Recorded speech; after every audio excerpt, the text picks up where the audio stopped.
Cancer is not fair. We need to fight harder. We need to understand better. We need to take steps forward. It is so heartbreaking to see the parents, how they react, but unfortunately, sometimes you have to say no. A lot of these children, they have dreams. I want to give these children a fighting chance.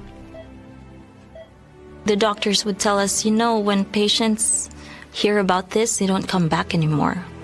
They just wait for the disease to take over. We just accept it, let it happen. St. Jude was founded in the 1960s with a goal that no child should die in the dawn of life. And that means any child suffering today of cancer is our responsibility. At St. Jude, we don't care who cures cancer, we just need to advance the cure.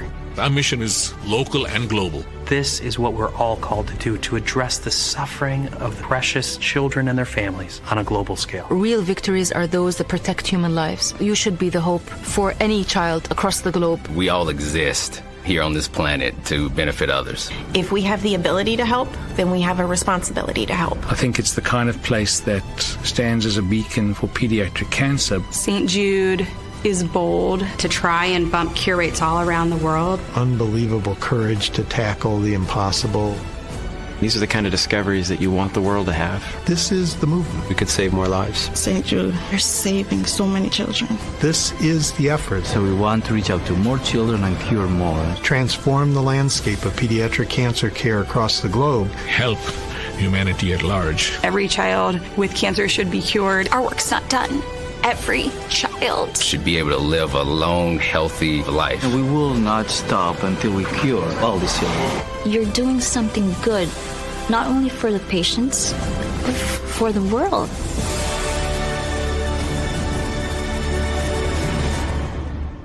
When Danny Thomas said no child should die, he was thinking about kids all over the world.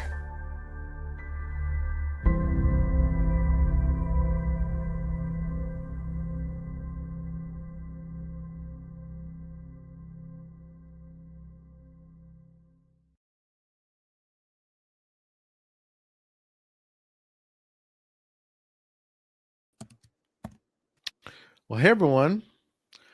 Hope you enjoyed that. That was last year's opening for Podcast of Hope. And I thought it was appropriate to show that again tonight and to talk about the show about the show. So we're doing a show about the show. And I have perfect folks tonight to help me be hosts for this, co-hosts. There they are. Jesse, Memphis Mafia, and Joshua, the geocaching vlogger. Hello. Great to see you. This is my favorite podcast about a podcast. About the podcast. Every year. Every year. I love it. I love talking about the podcast. The podcast about the podcast. People laugh about it, but it's like, it's funny, but at the same time, it's sort of like, we got to keep doing it because it's just crazy. Yeah. It's useful as well. Yeah, it builds the hype. It builds the hype. It builds the Right. anticipation and the excitement behind one of the coolest things that you guys do every single year. So I'm glad to be here, and I'm glad to support it as always. Yeah. Joshua's been with us so much. Looking back at all and we'll talk about the many years of Podcast of Hope. So a couple things. We're going to do a little bit of this twig this week in geocaching, and then we're going to talk about the actual lineup, which should be a fascinating. I think it's fascinating. This is our 10th year for Podcast of Hope. One thing I wanted to remember. See this? Yeah, we did see this guy at the GIF event. We're going to talk about that. Stop, Tom. We're jumping ahead. We'll get to GIF here in a minute. So, podcastofhope.com is out there. It is updated to 2025. If you'd like to give tonight, you can. We'll go to the campaign, the 2025 campaign. Each year, I know it's kind of weird, a little bit weird, but in July, St. Jude does a sort of a reset for the next season, I guess you could call it. And so ours is updated. If you want to go look, go to podcastofhope.com, which is our redirect to the Tiltify website. And I'm going to keep an eye on that tonight. We'll see how we do, but we are still part of the subset. And Jesse, correct me from your knowledge that Christy has given you over the years of when she worked at St. Jude, but we're still part of a grouping of contributors to St. Jude. We're in the Play Live 2025. And what they do is they separate, it makes perfect sense. What they do is they separate all the various groupings of people that donate. Yeah, it's a major operation, obviously fundraising for St. Jude. It takes a lot to fundraise for it. So, I mean, that in and of itself is a whole division. And they, there's 5Ks and marathons and T-shirt drives and all kinds of stuff that they do. The community does over different areas. We just happen to fall into the online gamer community because podcasting, right? So yeah, and it makes sense. I think that's not a bad. I don't think that's a bad thing that we're put into that group. And it really doesn't matter. It's just a way that they organize it to keep up with which segment of society is doing what, and none of that stuff really matters. It just happens to be where we lie, and it's not like we're in competition with anything. We're just trying to get the money raised every year. Yeah, and we've it's nice too because it's sort of, I guess, in a other way about, we're trying to we're obviously trying to raise money for St. Jude and for childhood cancer. We are part of this separate sort of competition, I guess, with these other gamers and all the like Jesse said, all the ones that are golf or the runners. They all are kind of in different little sections, and so we've been fortunate. We've been lucky that our giving has been really good over the years, and we'll talk about that here in a minute. But we're going to do a little bit of Twig this week in geocaching. So I'm going to start the Twig, and for me, I did a couple things this weekend. I did a CETO, which was a lot of fun, very well done. Z-Man in Arkansas set that up, and I was fortunate enough to be in Arkansas for also the GIF event. So I went for two things, and that was great. We'll talk about GIF here in a minute, but the CETO is very well done. If y'all have been to, number one, you got to do a CETO at some point. You should do at least one a year, preferably two, at least. And now you're saying go to one or host one? Host one and go to one. Oh, now you have to host one and go to one once a year. You should host one and go to one. But if you host one, then it works great if you go to one first, so then you kind of know what you want to do, right?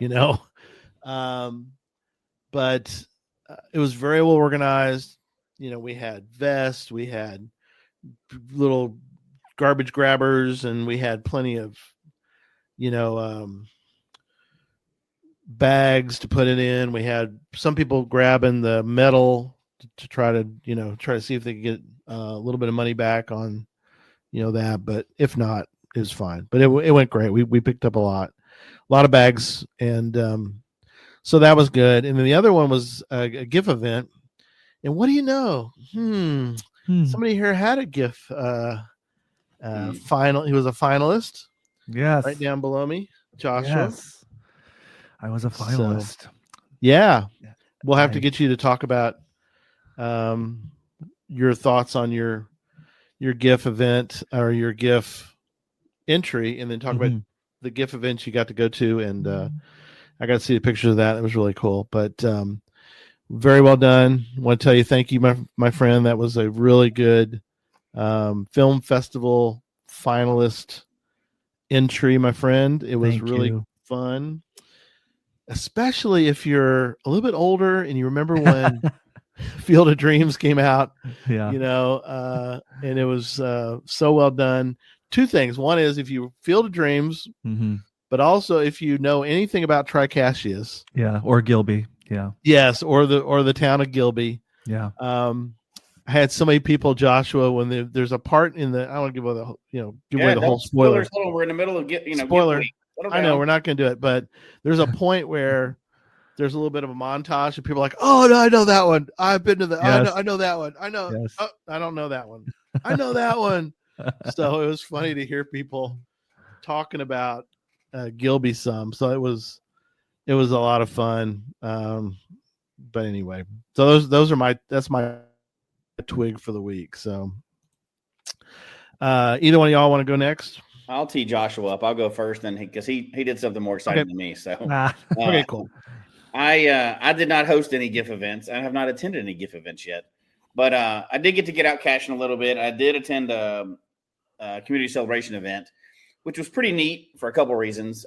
One, there was some new people there, including a new family that's newer into geocaching, and they kind of showed up, and you could tell it wasn't, they haven't been to many events yet or whatever. They kind of didn't know what to do when they got there. Super nice family, but it was interesting because they had a young kid, and the kid was the geocacher. It wasn't the parents dragging the kid along. The kid was dragging the parents along. You love that. And that's very encouraging to see, right? Yes.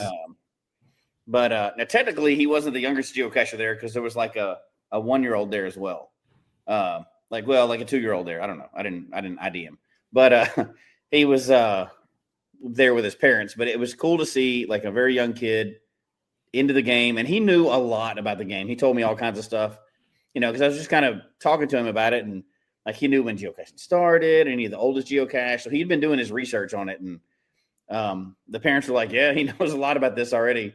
So they were supportive of him. Obviously, they brought him there, but it was just cool to see that. But it also reminded me, I have not even planned for hosting my CCE event, and I thought in January, I'll get it in no time. It's November. It's November already, so yes. I got to do something quickly. But I didn't go, and Nicole was ragging me in the chat room a minute ago. After this event, they had a second event, which is a swamp rat event. Right. They go and tromp through the swamp finding caches or whatever. Swamp donkeys. It was. I didn't go on that one. A bunch of them went on that one. The little kid didn't, thank goodness, because the water would have been up over his head. Right. But it was pretty cool. But I went out yet today and got some good hiking caches, and so that was fun. That was kind of the highlight of my week is the hiking caches, which I hiked for hours and only got a few, but that's perfectly okay with me. Yeah. So I enjoyed that as well. But a lot of planning needs to happen. I got a CC event. I still haven't done the location list yet this year. It's almost over. I cannot run out of time on these. Running out of time, you got to get it. As I'm also still working on my goals for next year, which we'll talk about later in the year, right before the end. But so I still got to get out and have some fun this week. But I did not attend a GIF event, and I did not host one either, obviously. So, but I know somebody that did. Mm-hmm. Yes. So tell us about it.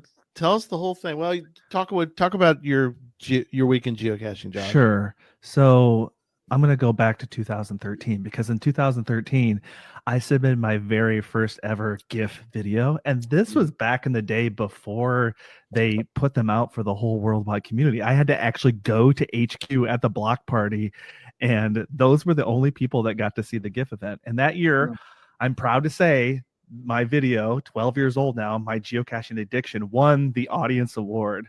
And so I have not submitted a GIF film since till this year. And I was so this is like, I'm proud to say I'm 2 for 2, but I've only submitted 2 videos. And so I felt like I had a good idea this year. And I had my friend My Shell, of course, who's just his cinematography and his skills in editing are so good. So we teamed up and decided to submit a video, and gratefully we got in. And I always said to myself, I promised myself, is if I ever got into the GIF finals again, that I would host an event for sure. And not only would I host an event, but I would host an event inside a real movie theater. Oh. So yesterday, that's what we did. It was a beautiful, brand new renovated theater, with the Barca loungers, and they had the popcorn going. People could get popcorn. We had a full house, and it was just so much fun. Oh my gosh. The sound is key. The sound was so good in that theater. Yeah, and it was just so fun to be able to see not only my video, but all the videos on the big screen. So that's what I did this weekend. But you guys, it was a little stressful. Let me tell you why. This is a little behind the scenes. So the GIF committee at HQ was having trouble with the DCP files. So those are the special files that movie theaters show, like to have the high quality. They're huge files, and so they were having trouble getting them to the people. The format wasn't right. So I didn't have my file for the film. Oh no! Until like the night before, and I sent it to the theater, and they said the file is so big, I have to go home and I have to download it. And he couldn't get it downloaded till midnight. So going into the event, I wasn't even sure if I could play the movie. Oh wow! I was very stressful. Thankfully, the DCP file did not work. But thankfully, I was able to plug in my laptop. Oh God! Who knew you could plug your laptop into a movie? I did not know that. Yeah. Well, I was worried that I couldn't. So when I plugged it in, you wouldn't believe the relief I had as people were about to arrive 10 minutes beforehand, and it all worked out fine. But it was a little bit stressful. Yeah, that's incredible. That's a lot stressful. Yeah, no kidding. Very stressful. Yeah. No, it was really good. Somebody was asking about, what was your gift that was rejected? Yeah. So Julie's reminding me about a video, and I've got it. It's out there on the website, so you can go find it. But I did a music video. Joshua is front and center in that video, but it was to thank TFTC, or Thanks for the Cash, by Travel Bugs, and it was fun to make. It really was, and we had a great time making the film, and it never made it to into the. It was not a finalist, but it was fun to do. Yeah. This year's was fascinating. There was so many. It was very. I don't remember if you remember other years, Josh, but there were some things that were done this year, and I don't want to do any spoilers because some people still have gift events to go to. Right. But there was some things that were very unique, and so Too Hot for HQ. Trying to convince us to host a Too Hot for HQ.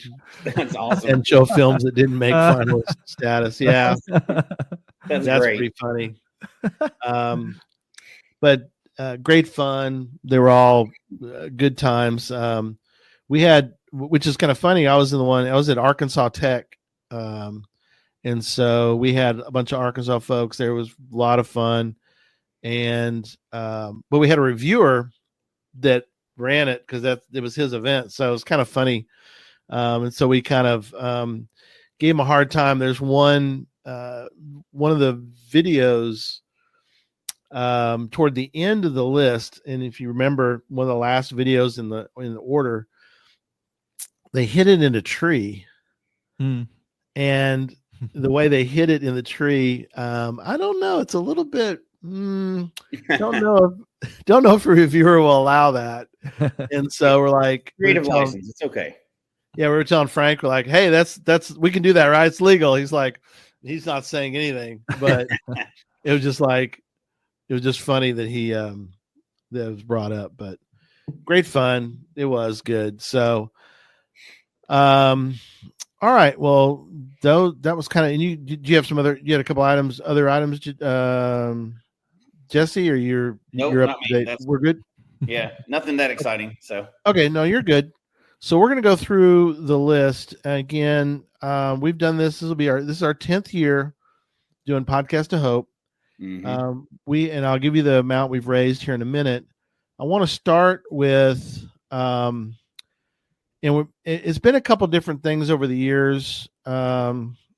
as far as times. So I know people are like, well, what time is this one and when is it going to start? So we're going to go through that tonight, and we'll post the picture of all the entries for this year. We are starting at 4 p.m. Central. So I'm going to constantly bring that up. So 4 p.m. Central will be 5 p.m. Eastern. So I want to bring up the first entry for the first reveal, which is our 4 p.m. time, and that is Scott Waid. His title is Senior Technology Executive for the Atlanta Braves. So again, we've got a all-star lineup tonight. I mean, we really do. You're going to see some incredible kind of every field too. It's all over the place. Yeah, so much variety. Very different Right. segments of I don't know, entertainment, society, sports, you name it, you got it. Yeah.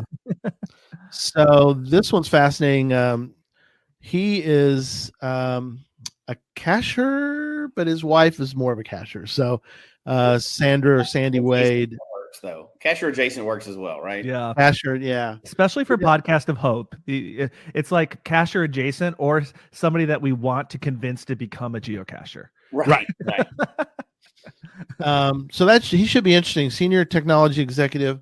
What's funny is Sandy said she gave me a bunch of things that we're gonna talk about because she'll sort of rib her husband about stuff, and there's a couple things that he's going to talk about. I don't want to give away his whole. I don't want to spill too many beans, right? But there's a couple things that you're like, how interesting could that be? It's like he's the Senior Technology Executive, so he is the top person for the Atlanta Braves, and there's so much today. If you think about it, there's so much today that is done in the tech field, even in baseball, still analog, but everything around it can be digital. There's so many things that go on from a digital perspective. So as far as the concessions, the video boards, there's a lot that goes into that. And I think it's fascinating, the little bits that I've heard from her about what they do nowadays. Think about something like drones. I mean, everything like Turner Field where the Atlanta Braves play, they have to be ready for people to just sort of randomly fly their drone into the, hey, let's see if I can fly my drone into the middle of the Braves baseball game.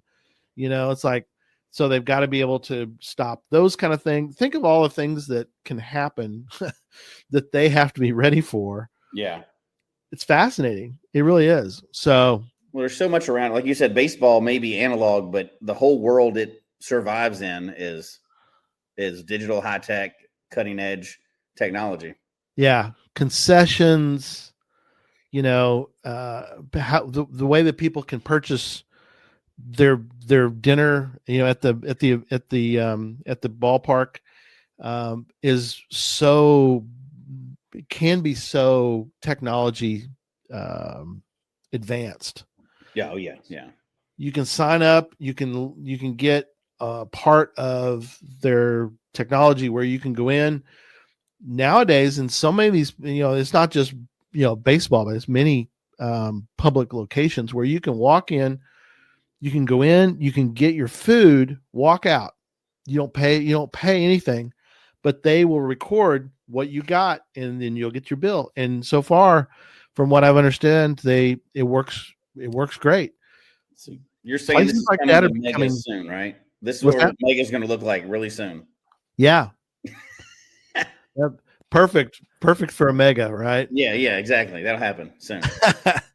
But that is becoming, and I don't know if either one of y'all been to a place where you can just walk up, get things, and it sort of records.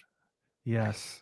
I'm still suspicious of it, but it works. So it's amazing. The Minnesota Twins, the last time I was there, I mean, they just have facial recognition. So your face is connected to your ticket. You just walk through. You don't have to show anybody anything.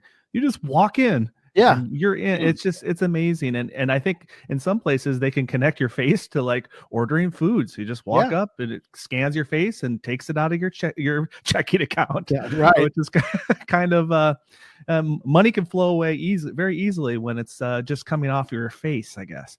It's probably pretty smart. That is wild. That is that's like so futuristic. And it's here. It's real. It's here. Yeah. It's really cool. Somebody was asking how many submissions this year, I think was the question. We're going to have 7 this year. Sometimes we've had 8, sometimes we have 6.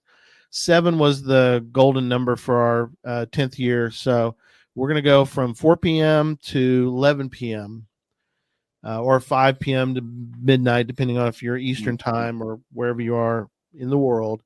We're going to be 4 p.m. to 11 p.m. is the time for Podcast of Hope. So let's switch gears now and let's talk about 5 p.m., which is our next one.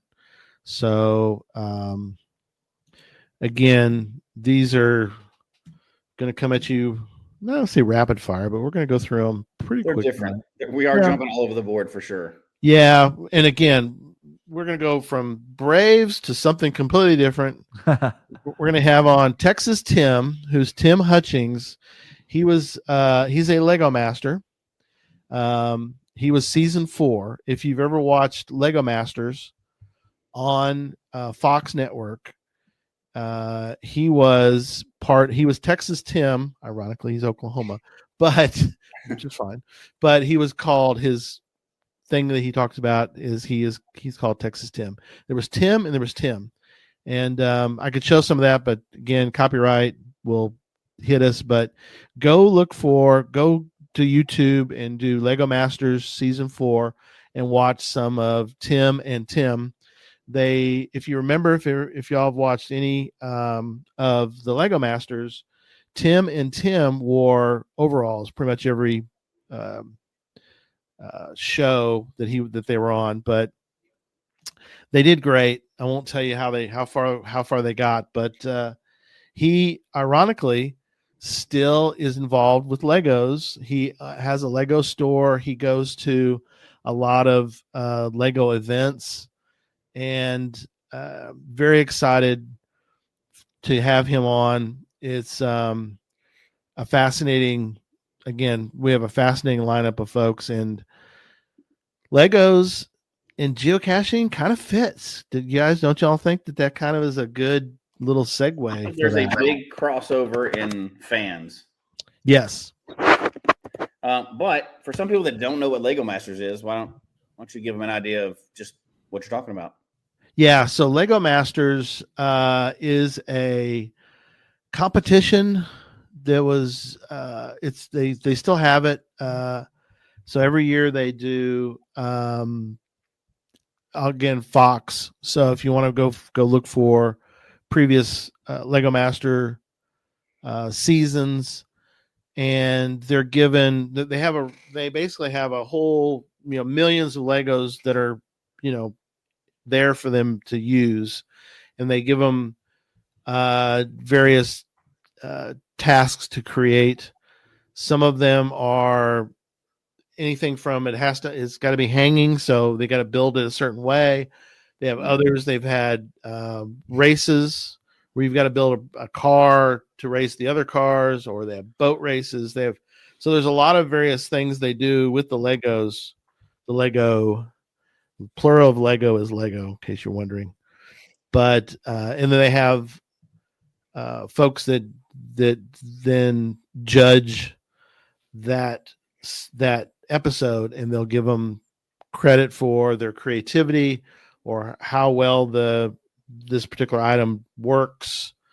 They've done they do a lot of different things within it that are fascinating, and they're pretty tough. I mean, you've got to really know how to build your Lego contraption. Mm-hmm. Some of them are harder than others, some are more creative, and they really give them credit for all of that. So if they have a theme that's really cool. One of them that comes to mind, I think it was last year in Lego Masters, they did good old with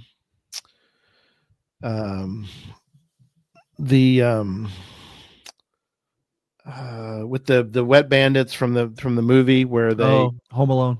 Yeah, so they had a Home Alone version where they had to make a contraption to compete with the other ones. Everybody made a contraption that was sort of Home Alone themed, and so that was kind of fun. So they work in the graphics and they work in all these different things, and so you have to build it well, but you have to build it with some panache and some creativity. So this is kind of interesting to see how they do these things. And so the season 4 was fascinating to watch.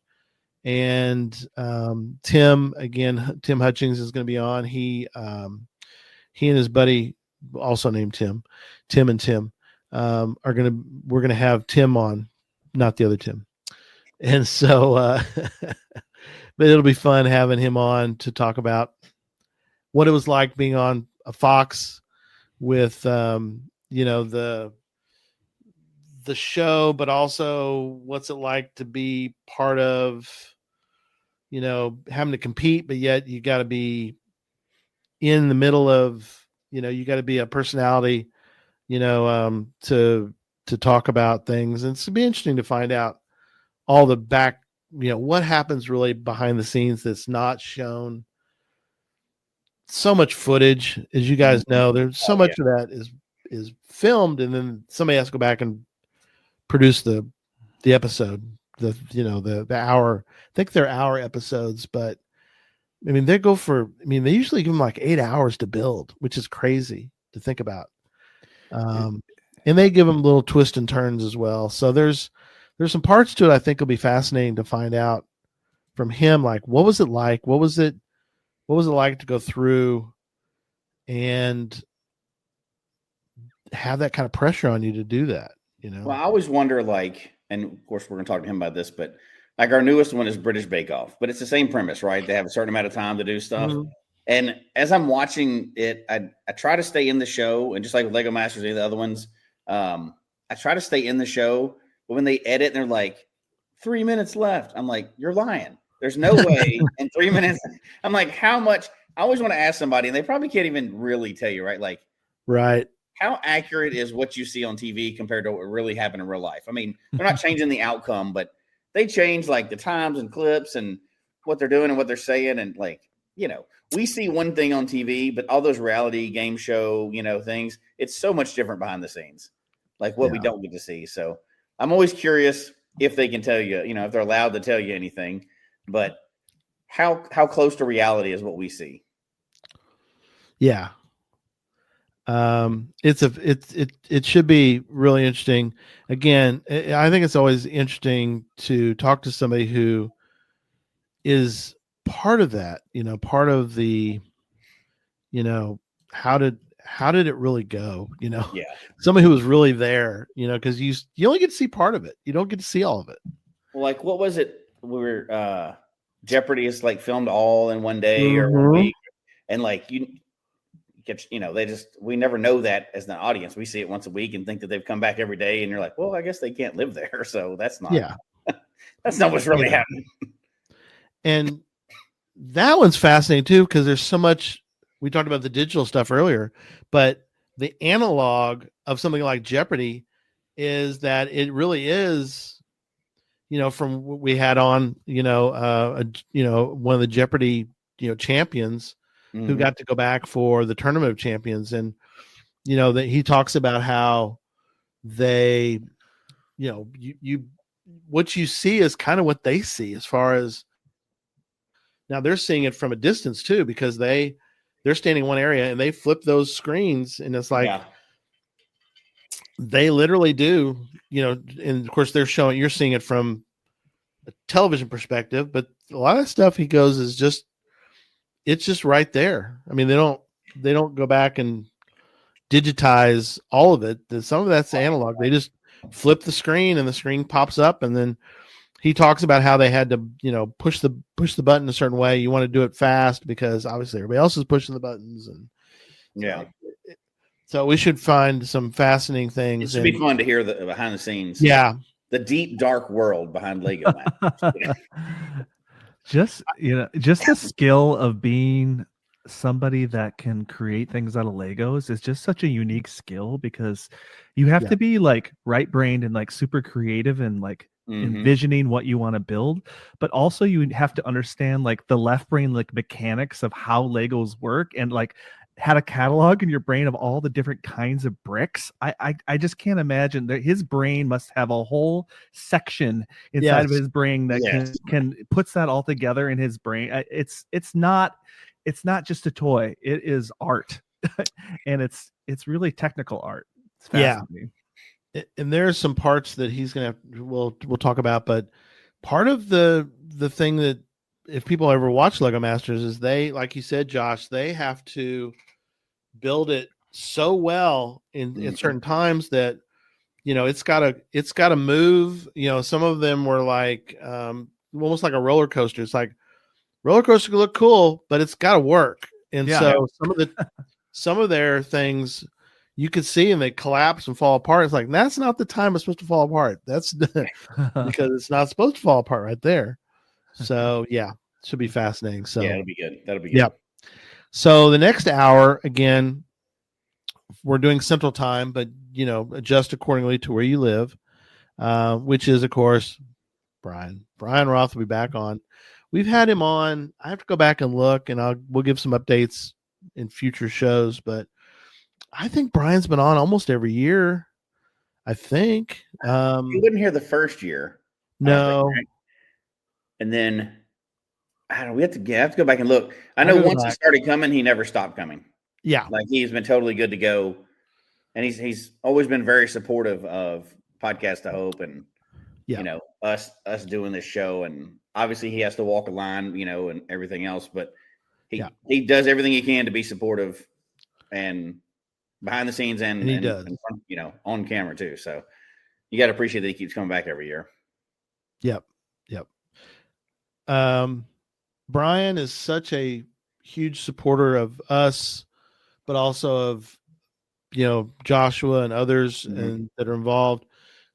He's a big sponsor of St. Jude. He has just been a tremendous supporter, and it's so great to have. I mean, he is a celebrity, in a sense, right? I mean, he's he's part of at the top of the game, right? I mean, literally.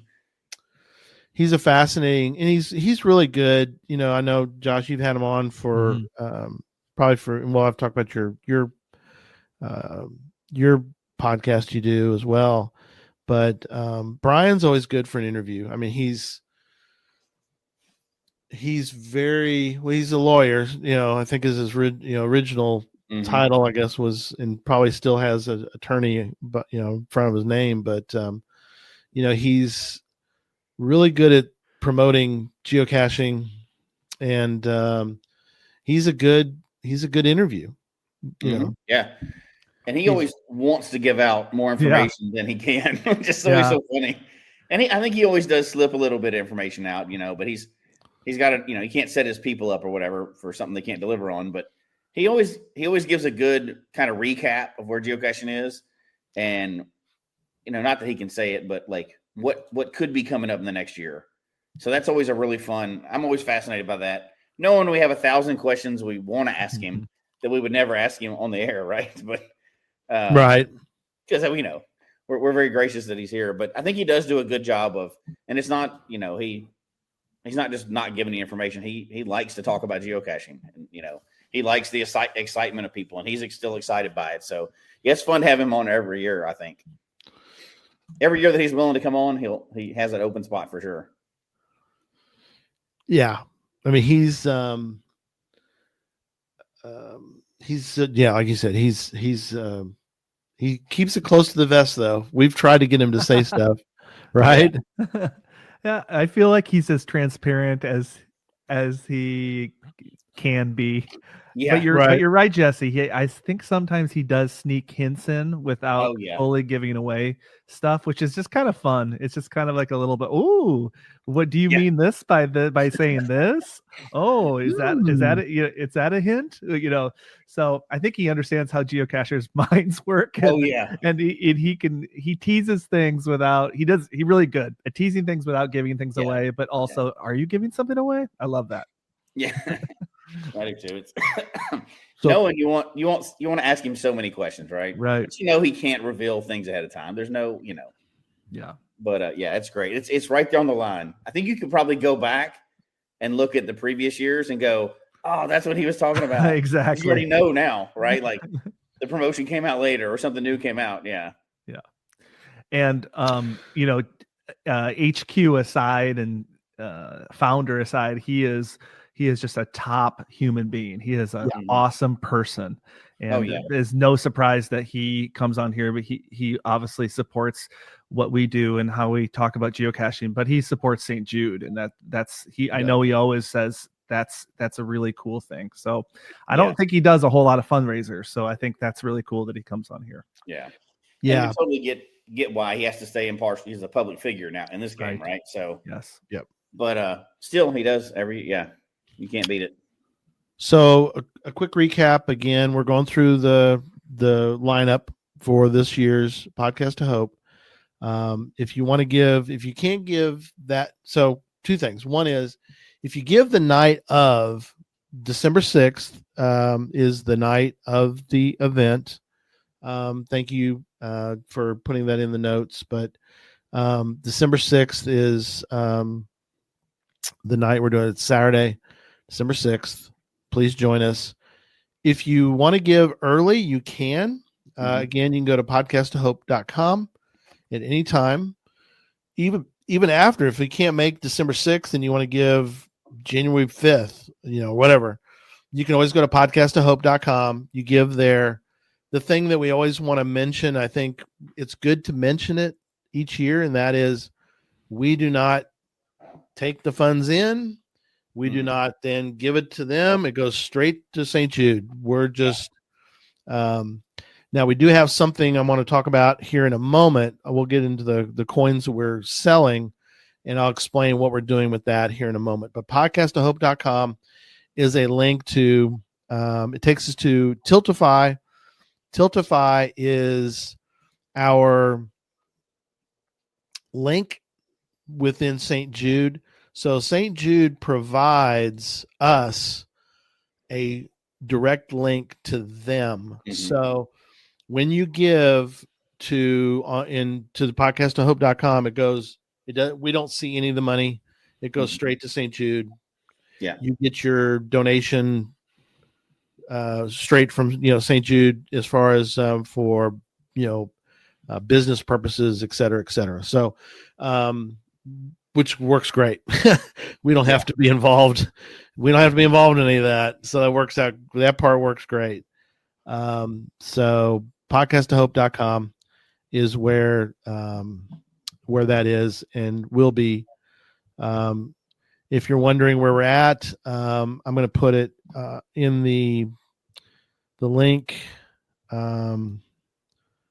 So let's talk about that real quick, where we're at. We have raised over 9 years. Again, this is our 10th year. We have raised $87,805.73. Every dollar, of course, goes to St. Jude. We don't pull anything from that. No, zero. Yeah, it didn't touch our hands. Doesn't touch our hands. So that's a huge amount, though. And that's not me and you raising that. That's people donating, right? So that's credit doesn't go to us. It goes to everybody that's donated every year. And obviously we're a niche game or whatever, right? But so I'm just so happy that people have donated that much over the years, and we could do that 100 times, and St. Jude still needs more for the research, right? But any little bit we can do, I think, is awesome, and just for our little show to get to do that year after year, and we're closing in on our new goal, and I'm super excited about it. Every time I see it, I'm just blown away at the generosity of geocachers.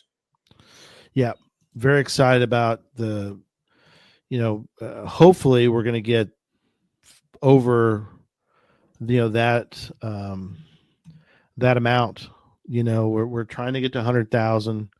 Our goal is 15,000 this coming up. Remember the early days, Jesse, of like, in case people are like, how much did you raise the first year? It's like, well, I'll bring it up we can show people. That's the year we had the right on dry erase board. Yeah, we had the old dry erase board to do now it. they have the nice board, the ticker for us or whatever, but you're Yeah. dry erase. So the minute you got rid of the dry erase board was when you could join the gamers, I guess. Yeah. Those other gamers were looking at us like, these are the guys in our category. Like, yeah, these guys are doing what? And they're going to be part of the game part. So those are in case anybody wondered, what we've done over the years. The first year we wanted to raise 1,000, we raised 1,000. Yay! The next year, 2,000, we raised 2,000. Next year, 4,000. We're getting excited now. Then we raised 5,000, which then got us to 7,750. Then we went to 8,000, which got us. We wanted to raise. Sorry, we wanted to raise 5,000. We raised 7,750. We wanted to raise 8,000. We got 10,000. So each year we've been fortunate and blessed by folks. We've reached our goal. So over the years we've raised. Now 1 year, 2023. That's an anomaly year, yeah. And we had an anomaly year, which that was the year that Doug Macrae, we'll talk about him here in a minute, but Ms. Pac-Man inventor, he goes, if y'all give, I'll just double whatever you give. It's like, oh my gosh, this is incredible. So then all of a sudden the mouths started pouring in, and we ended up we got 25,000 that year. So that was great. But so we're at a point now where we want to raise the 100,000. So we're excited to get to that point. So we are looking forward to it. Even though 100,000 is an arbitrary number, right? Like it didn't necessarily mean anything. And we'll talk about it on the show, but if you go to the site, quite often you can see what your money does. They kind of estimate, like, yep, people donate this much, helps us cover the cost for this, or a tricycle or a chemo or, something like that. And $100,000 makes a big difference. Every little bit helps. They need millions of dollars a year, but hey, you know what? Geocachers stepping up and doing that. Nobody has to do it, right? But there are prizes, and the prizes are overwhelming. It doesn't equal out what we're able to raise, of course, right? But people aren't doing it for the prizes; they're doing them for they're doing it for the good of giving. There's no reason, they don't get anything out of it other than that. Just generous every year. Yeah. Yep. All right, we're gonna move up to the next one. So over the years, it wasn't. Gosh, Josh, we gotta go back and figure out. So over the years, Josh has been on, and I've kind of given Joshua you go find a guest that you can have on during your hour or your 2 hours, depending on what year it was. But you've brought some incredible guests over the years, my friend. You had the guy that makes the DeLorean. Yes, my friend Andy, who has the DeLorean. Yeah, he was great. We've had on. What was the guy's name he does a YouTube. He's a YouTuber. Oh, Matt's Rad Show. Yes, yeah. That was awesome. He's awesome. Yeah. By the way, his channel has turned into like a huge classic car channel. That's that's really taken off. He has like thousands and thousands of views because he kind of niched down to classic cars. But yeah, right. Matt's great. Also, really memorable. We got to interview Katie, geocaching Katie, for 2 hours to talk about the Appalachian Trail. That's right. That's right. That was just fascinating. Yeah. I don't know. It's always Gary. When you say that, I always just think to myself, who do I want to talk to? Right. and Right. how can I lure in charity? Charity is a good pull for people to want to get on. That's why it's so St. cool. Jude. Yes. Yeah. So that's what I'm always thinking. It's like, who do I want to talk to? So your hour yes, is going to be. Yeah. Well, I'll just say this first. I love the TV show Survivor. It's like my favorite. It's like my favorite show, and it's on season. Get this, guys, season 49 right now. Season 49. Season 50 is coming up in.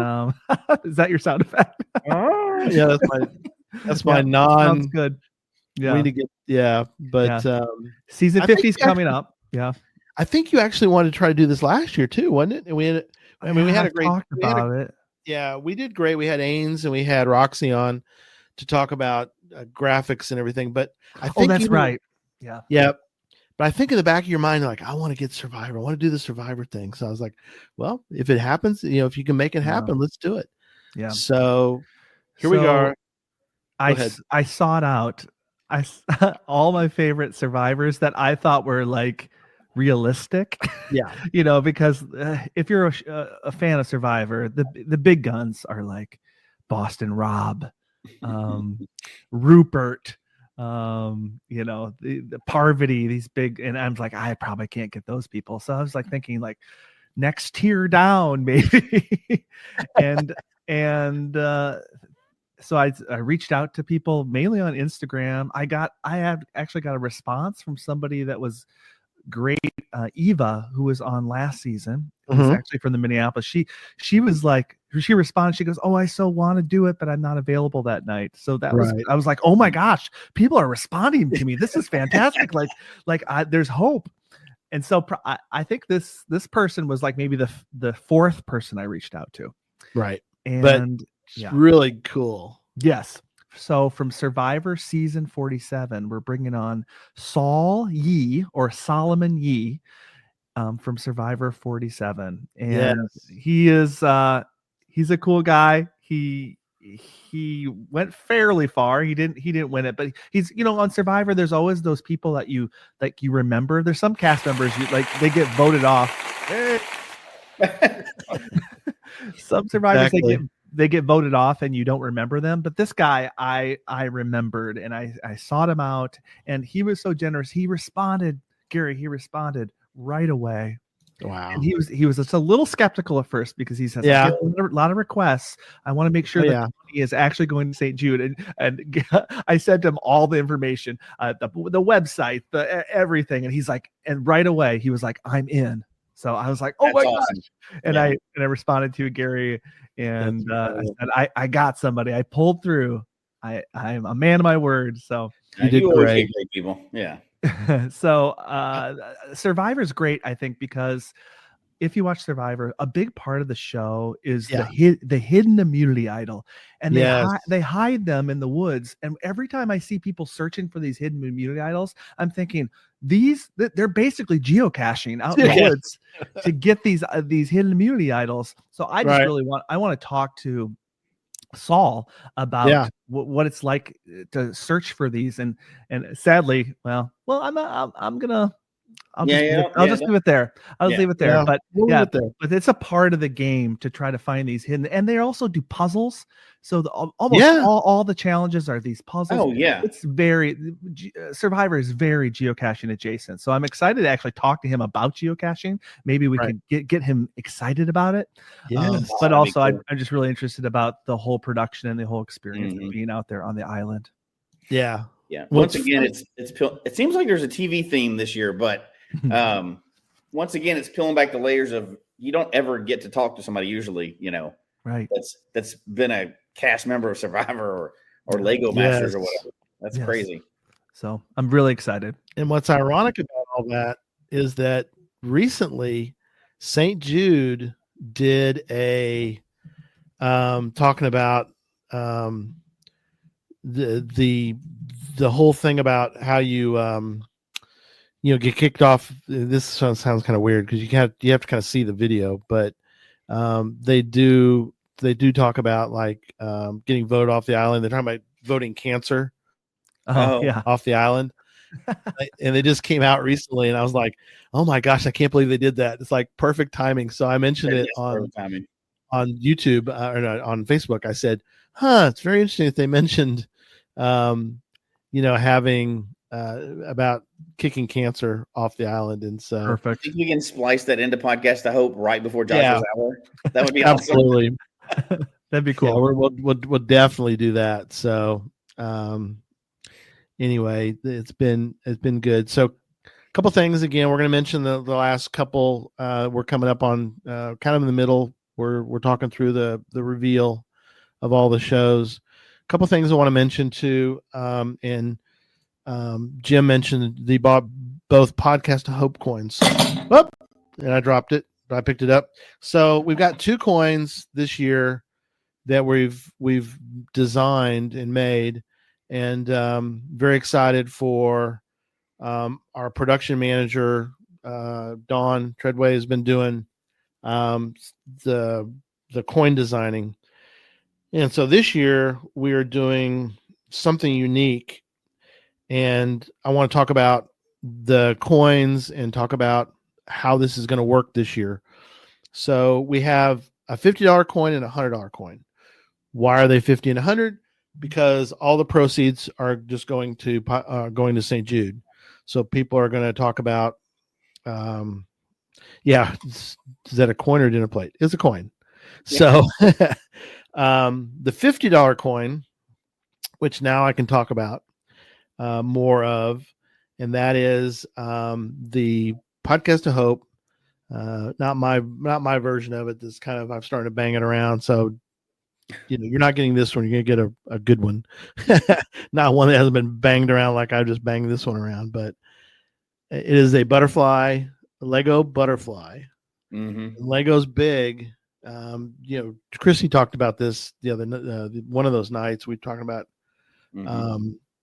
St. Jude, in that Lego is very much used or is given to the kids to play with. Obviously, they're huge. So it's going to be neat to talk with Tim about Legos. And so we made a Lego coin. If you look closely, you can see they're made of Legos. And so butterfly is another big item that is used for St. Jude. So Podcast of Hope. And then we did also for the backside 10-year item. So in the geocache network. So very excited for that coin. This one again costs 50, but think about this though. The 50 is going to St. Jude. So and really the way to think about it too is we're not really selling the coins for people that donate $100 or $50. They get the coin. So they get a coin. We try to find a way to reward. This is the 10th year anniversary. A lot of these people have been here every year. And even though the money goes, when we donate, it goes straight to St. Jude. We wanted to find a way to reward people for donating. And this is the only year we're making a coin for this. It's the 10th year. These are all going to people who donate. And this is just people donate $100 or $50. They get the coin to go with it this year. So it's a reward for that. We're not selling these coins after this, No. The only way this happens is for St. Jude. So this is only going for that. If we're not getting into the coin making business, this is not what that's for. Correct. We wanted to find a way to reward people that have given year after year and find a way to do it that we could, how else best than a huge dinner plate size geocoin, right? So that's to give you an idea of the size of this coin. So we've been selling and still out there on the shop. We have the Cash Odyssey is this size. What's funny is that look at it versus the size. The Cash Odyssey is already huge. Yeah, and they're next to each other. It's not like a forced perspective thing. Yeah, they're right next to each other, and look how big it is. How big that St. Jude Lego butterfly coin is. Again, they're right next to each other, so you can see the size of it. So, it'll look cool in the display. It's great. It's huge, a huge coin. Kind of a centerpiece coin. Yeah. So again, I like the way Jesse put it. You donate $50 to Podcast of Hope, then you get a you get a coin. There aren't many left, Owen. Good to see you, my friend. Got to see Owen recently at his Cash Odyssey. So there's, I think you can see on the website too. I can go look here in a minute, but if you give $100 to St. Jude Podcast of Hope, then you can get the stained glass coin. And let's see if I got. I'll find it here in a minute, but you can kind of see behind it. I'm trying to find. Where's my? I'll find it in a minute, but it's stained glass, so you can kind of see.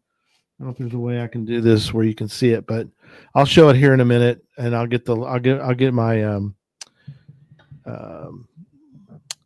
light behind it. But just so you know, again, this one's $100. The money goes to St. Jude. Mm-hmm. It's for, again, Podcast of Hope, and on the back side of the it's on the front as well, but on this stained glass coin talks about Podcast of Hope. And apparently in the chapel at St. Jude, they have a saying there that says that they shall live. And so we added that also to the coin. So it's a great looking coin. Again, $100. This is really a cool all addition to your collection. So if you give 50 or 100, you then get a token of our appreciation, and you get to have this. I can use my phone. Hey, Gary, before we move on past that, explain to people how, because this is separate and they'll probably be gone by the time Podcast Hope gets here. So explain to people how they actually purchase that coin. I know we're not really purchasing the coin, but yeah, how do they give the money? How does that work so they can make sure they're getting a coin? If you're thinking about whatever you're doing, these may be gone by the time Podcast Hope starts. Yeah. So don't think that that night there will be any left. Then everything's going straight to St. Jude, and then all this money will be donated. But tell them how they actually, donate or get that coin. Yeah. So to purchase either coin, you're going to go to Etsy, and I'll give you the actual link here in a second. Let me grab We'll put it in the show notes as well. Yeah, we'll put it in the show notes as well. But the link, let me find it. It's here it is. So it's basically Geocache Talk Shop. I just copied it. So here I'm going to give it to y'all. And so I just put it in the chat room, and I'm going to put it in banners so you can see it there. But you can go there at any point, and you can go to, thank you, geocachetalkshop.etsy.com is the link to that page, and you can then buy the $100 donation, and you can do the $50. So, and again, the great benefit to that, and then I got to use my phone with Dutch. Yeah, that's so cool. I like that. And that fascinating. It's so beautiful. Dawn did a great job of designing both coins, and it's just beautiful it's like stained glass. So yeah, a fascinating coin, and beautiful, and so those are our little commercial for but and I want to say too that on Etsy.com, it's not like on Amazon where it says 3 left, order now. That's not a trick. It's not a trick like on some websites. There's only a few left. Whatever it says on there is how many there's left, and when that's all zero, left, there's no more. We can't. Yeah, we're not remaking those anymore. These were, this is all part of this fundraiser. We're not making any more of these. So if you do want one, you probably don't want to wait till then. You want to go ahead and do it now.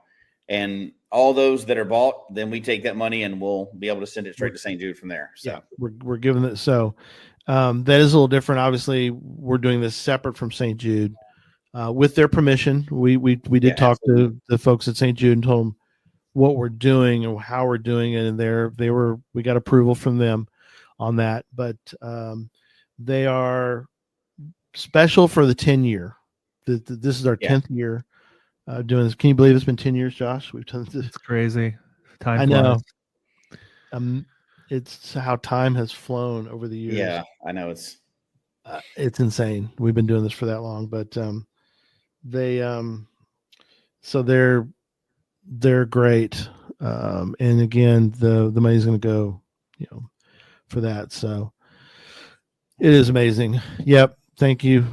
She did a great job. And she's and she's actually been involved with St. Jude as well. So it's kind of one of those weird kind of, everything connected kind of things. So being a nurse, she's been involved with St. Jude. So big, it's going to be a big night for that. Yeah, and looking forward to it.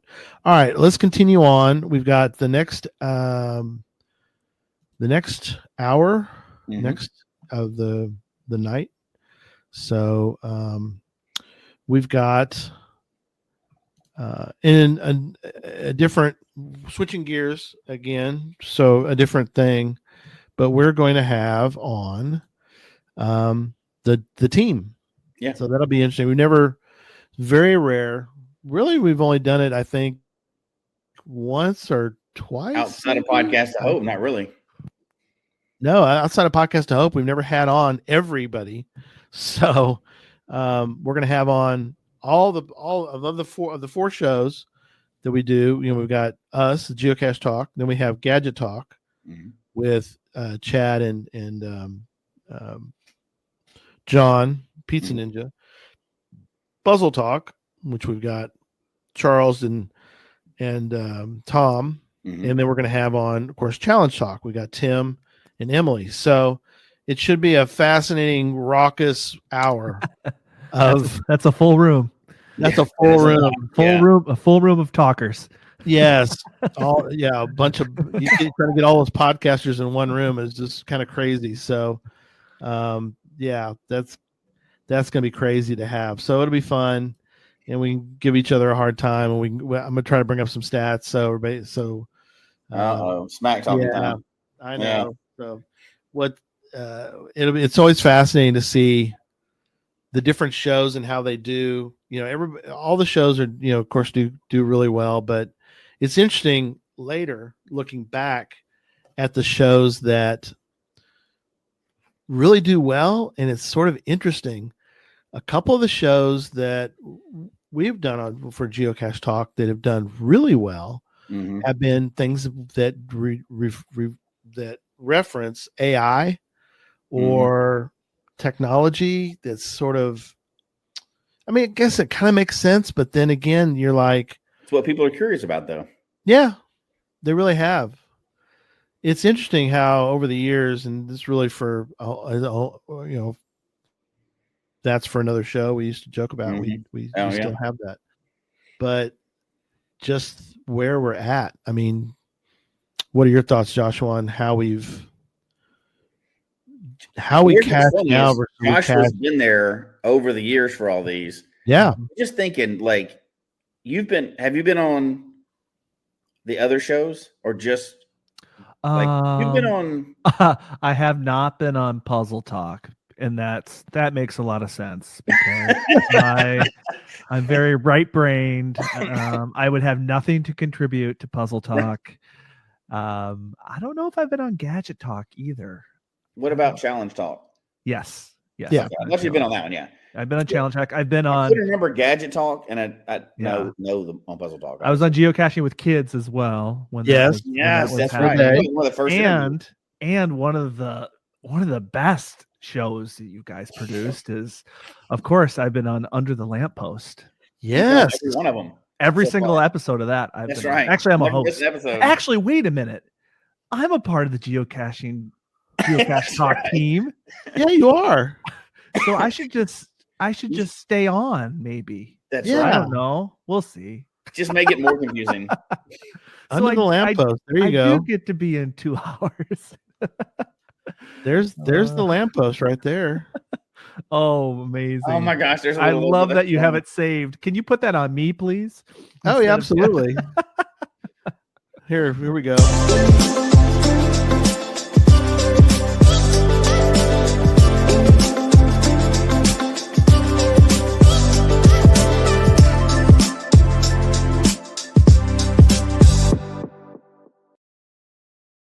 Oh my That's so funny. gosh.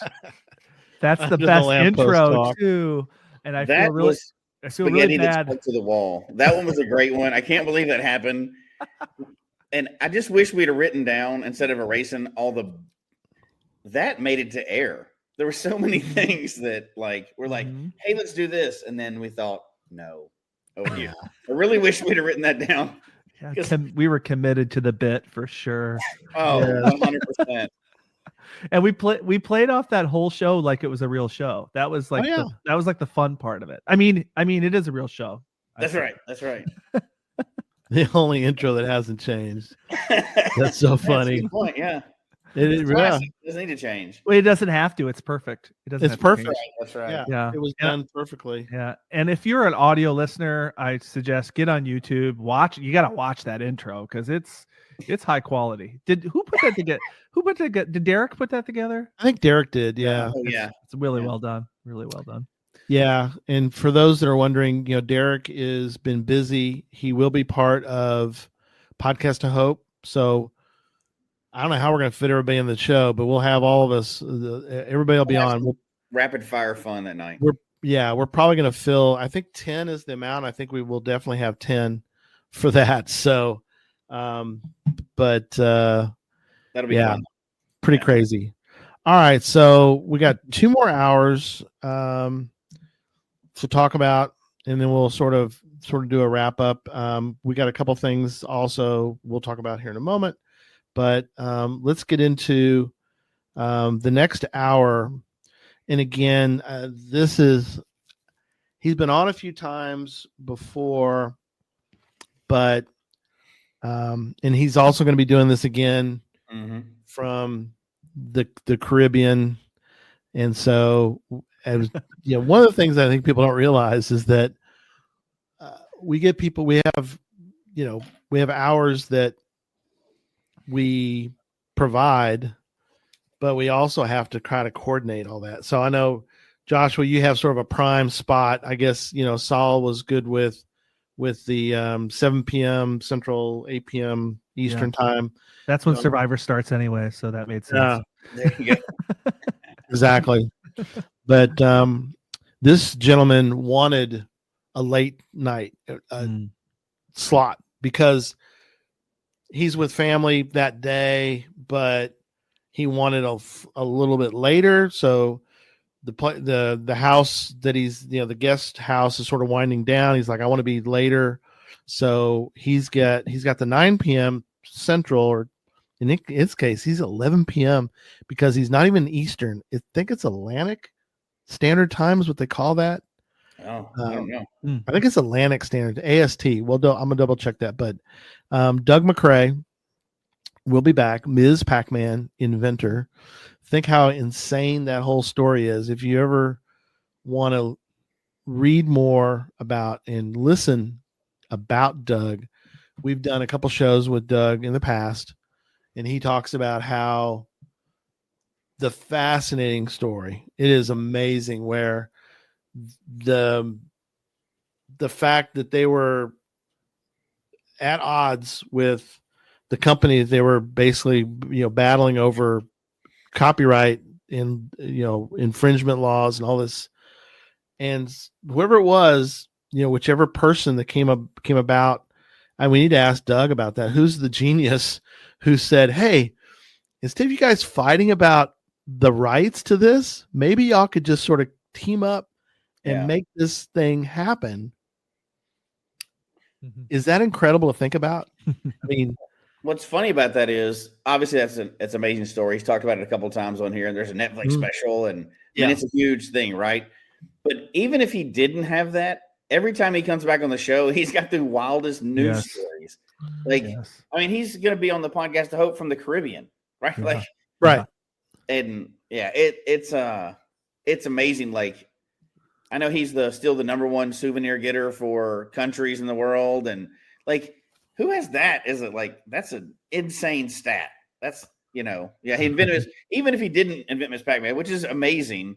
Like, what the last time he was on here, he was hitting 20 more countries or something, he'll be the first one to hit every country in the world, and his travels and stuff. And And he never talks about it. Like we always talk about his travel, but you could spend a whole show talking about the caches that he's put out. Yeah. Right? Like, and he helped us with Cache Odyssey, and like he does a lot of stuff in the game. And I don't think people realize, because he didn't really talk about what he does, that kind of stuff that much, but like he's done challenge trails and crazy, he did a Cache Odyssey. He did some other things too. And you could have him on for hours talking about all the crazy stories. Even the most recent stories are crazy, but like he's got a bunch of other ones too. So yeah, he's probably the most prolific geocacher I know. He's certainly the most well-traveled, and he's just does so much for the game. I mean, the Gilby Geo Tour exists because of him. Mm-hmm. Right. The guy mails out the geocoins to people. I mean, crazy. He is doing retirement well, and that's why he's called Retired Guy. In the geocaching world, he owns that title. Yes, without a doubt. Yes. So he's amazing. Yeah, I could listen to him forever, and I have. Yeah. I've traveled with him in Germany, and I spent a week with him. It was just like the stories just go on and on. You could have him on every week, and you still would have enough content. So he's very interesting. Great to have him on. And this Pac-Man stuff is just a cherry on top, really. Right. I mean, it's insane. Something I forgot, and this is something also I want to mention, is we always have such great giveaways. So if you want to give tonight, again, podcasttohope.com, the money goes to St. Jude. But if you want to give that night, and this is something Tom mentions, is whatever you're going to give divided by 8, or in this case 7, because we have 7 guests, and you can give, because every hour we're giving stuff away. So during that hour, I've got something, again, this is real professional, but let me well, while he's pulling that up, I want to explain real quickly. Yes, you're entered every hour, and we'll talk about each hour what we're giving away. The number one goal is just give money. Give it however you need to, however you can. But if you're wanting to kind of, like we all do as geocachers, you want to kind of game the system. Strategize every hour. Like what Gary was talking about, split it up, do it. I mean, any amount counts, right? Like we want you to give any amount you can. And the prizes are not prizes we bought. So we still didn't spend money on doing this. Everything we do goes to St. Jude. These were donated prizes. And every year we get good donated t-shirts and prizes and a lot of good things, which we'll talk about all those prizes. Not tonight, but close to the show. But we do have something else that we are going to talk about tonight for prize, though. Yeah, I want to mention something that I fortunately thought about, and I knew I was probably going to see Doug at Gigastock, and I thought, I was thinking about I'm always thinking Podcast to Hope. I mean, 24/7, 365.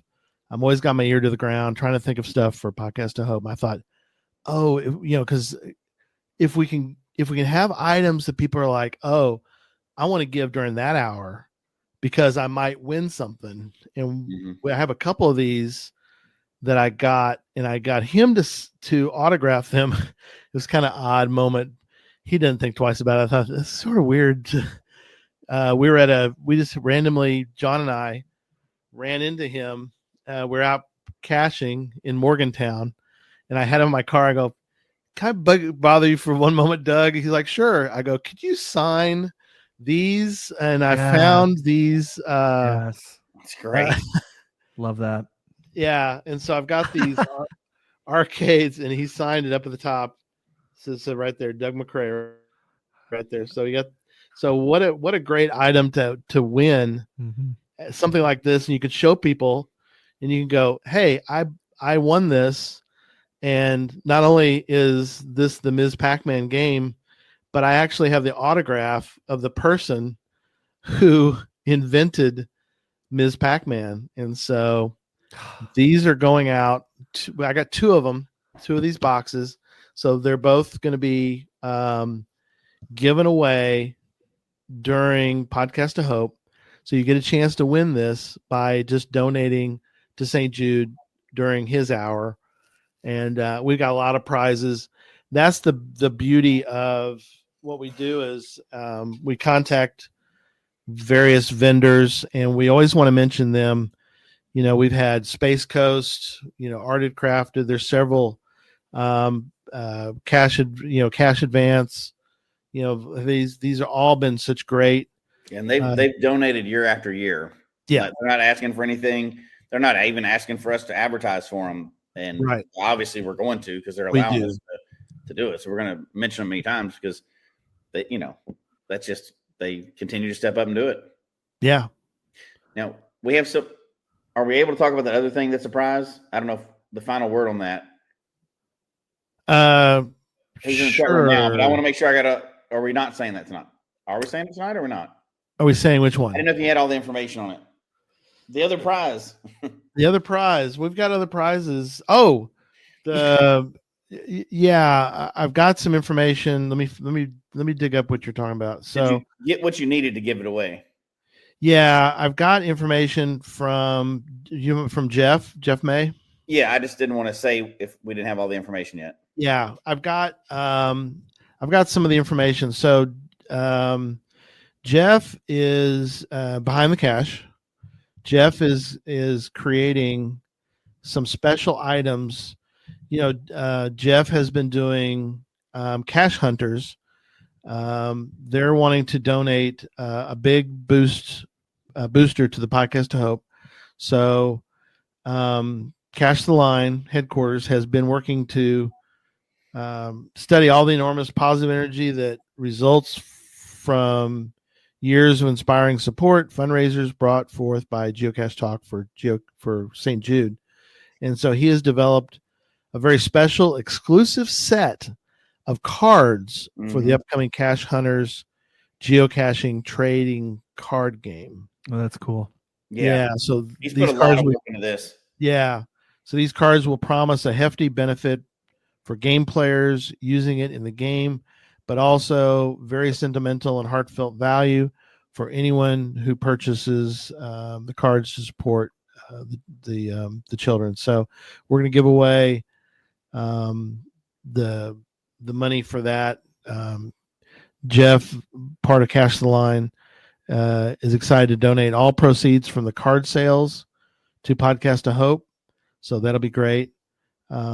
The first of its kind, their signature fundraiser cards for Podcast to Hope will be available gold, silver, and the holographic foil variants, each with increasing bonuses within the game.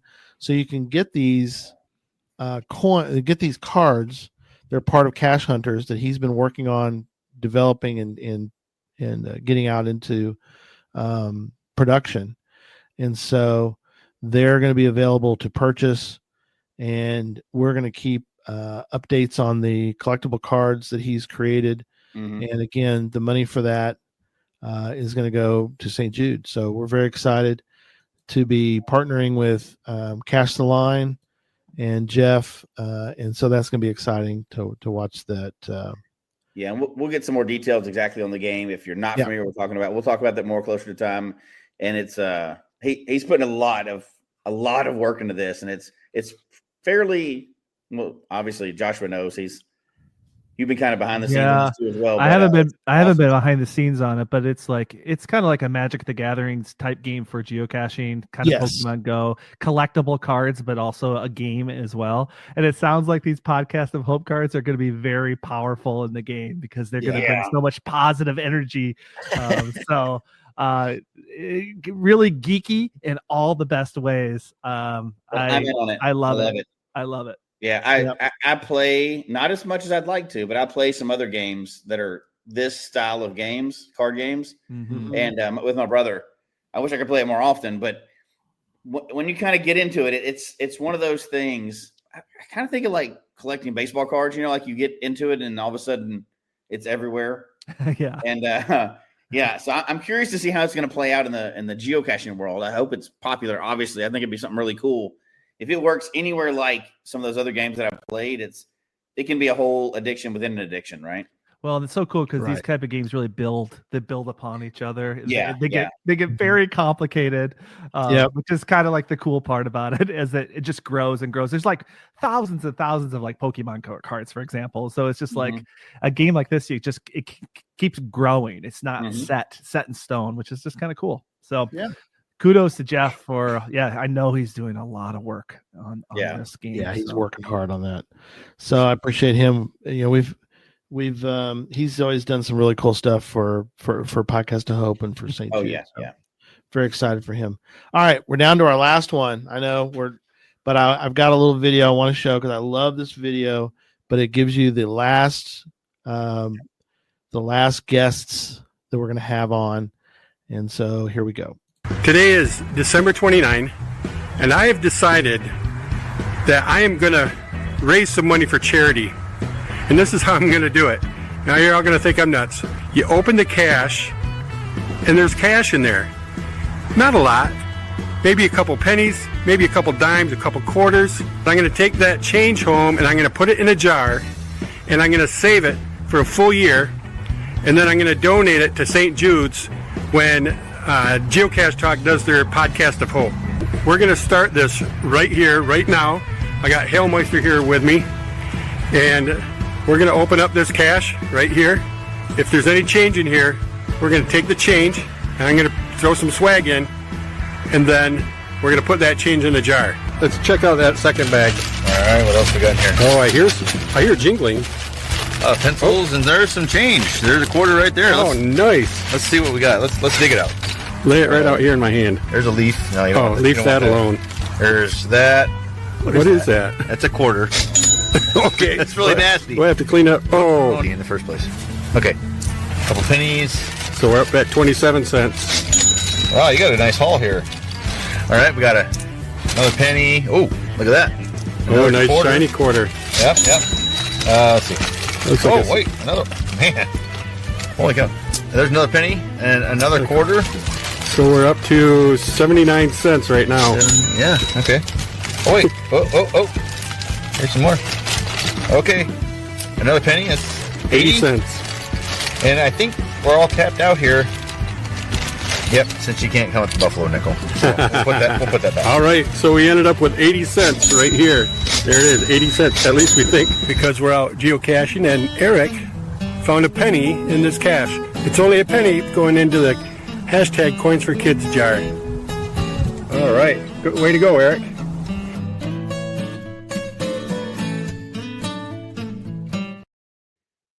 It was so fun that so our last guests for Podcast Hope we're going to have on Hailmeister and the late great. He's not late, but he's don't say late. He's not vlogging anymore, I think. But we're going to have Neil Moore and Jason will be on to do Coins for Kids, so that'll be great.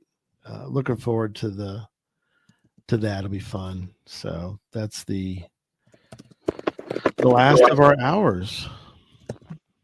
So the 10 o'clock / 11 Eastern, the Coins for Kids, Neil and Jason. So I'm looking forward to that. All right. Well, let's go through and let's, I guess, wrap up tonight. So, Joshua, well, let's look. We have our special guest, Joshua. We'll let him go last. Let me go real fast. I think I'm trying to think if there's anything else I want to show you guys.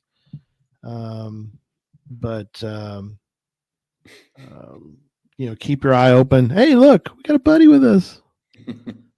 Hey, he's excited. So it's always fun. We work on the list. I always, hit up Joshua early. I go, hey, got to start thinking about it. Think about your guests. So we need to figure out what we're going to do. He's like, I'll work on it. So every now and then I'll check with Josh. I go, how's it coming? He's like, I got a plan. Let's go. Yeah. Bill on the Move says Goliath. So yay. Einstein. Copernicus. All the Back to the Future dogs. That's right. So always excited. This is a great lineup. I'm really excited for, we got such a wild list. And so we do have, and we'll provide this for folks that want to start putting out. Please put this out on social media in different places, but we have the whole list right there. And we'll provide this. This will get out on Facebook here pretty soon, but there's the whole lineup. So it's so crazy. We've got somebody who works for the Atlanta Braves. We've got a Lego master, from Fox. Then we have, some local folks. Then we have Saul from, Survivor. And then we have, Doug back, Bryan Roth back. We cast, the kids is incredible. The Coins for Kids. Coins for Kids become such a big thing. It's been amazing. Oh yeah, I love it. So interesting list. So what do you guys want to mention? What are some of your thoughts? I'll go quick so we can get Joshua give our final thoughts. But yep. I think the big thing is, once again, we're raising money for St. Jude. That's the number one goal here. We want to provide entertainment and prizes as well. But the real goal is do what you need to do what you feel called to do, donate what you can. It's not going through us. The only difference this year of anything that's going through us is the coin rewards that we're giving people donating. If you want to do that soon, because those are going to be gone. Yeah. Those will probably be gone by the show. But that's okay, because if you don't feel like you want to do that, you want to wait to the show, there's going to be prizes every single hour in the show. We're going to have a weird variety of people coming on, right? But it should be fun. But we're also doing prizes each hour or two, and all those are donated then. They're doing then, but that hour will be straight through St. Jude. So we'll explain how all that works. Number one is the donations. Number two is figuring out what prizes you want after that, because there's tons of prizes for everybody. Yep. Josh, what are some of your thoughts tonight? The geocaching community. We are a niche community, but we are a significant niche community. There's a lot of us out there. I was just doing some math. There's 600 GIF events happening over the next 10 days. And if you average that, maybe there's 30 people for a GIF event. Mine had 80, almost 70 or 80. That's 18,000 geocachers. These are people that are diehard geocachers. That's a lot of people. And the geocaching community can make a real difference. I don't know of a lot of other fundraisers that geocachers do. So this is our chance. This is our chance to bring some good into the world and really help some people. So yes, buy those coins. They're going to be gone before the event starts. So buy those coins, show up that night. Let's have some fun. And I just love to, we all do. I do a podcast that's geocaching adjacent. We talk about geocaching a lot. It's so fun to be able to talk about some other things that are touch geocaching, but also just it's fun for us to be able to interview people that aren't necessarily geocachers either. So I'm looking forward to that night, and I'm just really proud to be a part of it. Yeah. No, speaking about, geocaching adjacent, it's a good opportunity to talk about treasures of our town. That's fascinating. Mention those other projects that you projects you kind of just skirted around there. That wasn't on purpose. You're good. We're in season 3 of Treasures of Our Town, which is our podcast that is a travel podcast guided by our love for location-based games like geocaching. And we just enjoy having conversations, myself and C. Michelle, interviewing people of places that geocaching and Muncie has brought us. And so like this tomorrow, our next episode, we visited a haunted library in Indiana that had a webcam in it. Have you ever been to that one? I have. The Willard Library. We talked to one of the librarians there. And that's tomorrow, for example. So just like to be able to talk about, these places that geocaching brings us, because everybody says that's one of the reasons why geocaching is great. So really enjoying that. 201 geocaches defined before you die. Yes, book? It's in there. Yes. Yeah, and speaking of that, we talked about the Toilet Seat Museum too, which was the number one, the number one virtual in there before it got archived. So really enjoy doing that podcast with Craig. It's just a little different bent on the geocaching hobby, and so we're 3 years in, and we're still going. So and that we publish every other week. So thanks. Very cool.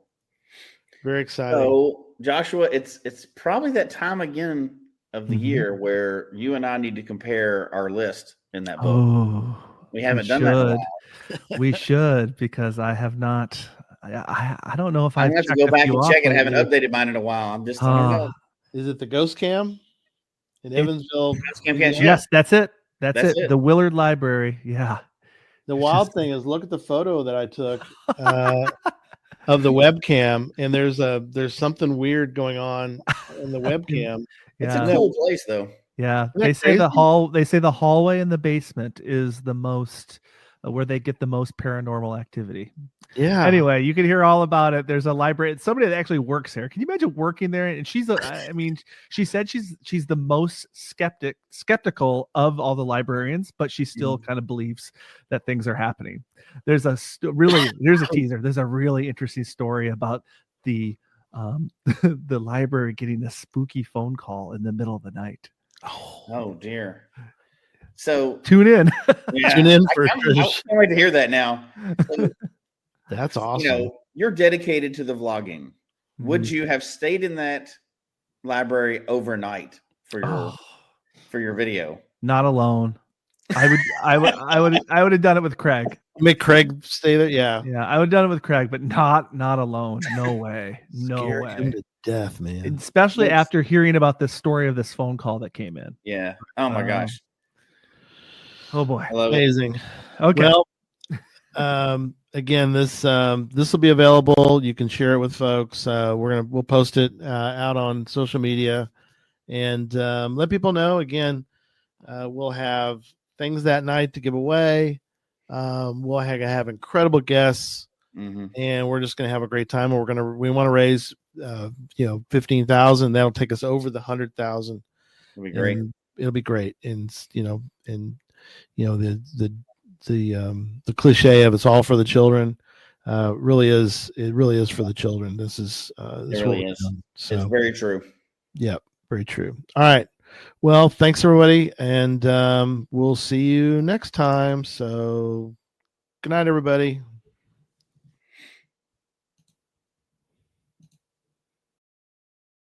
Thank you for being with us tonight and supporting St. Jude kids like me.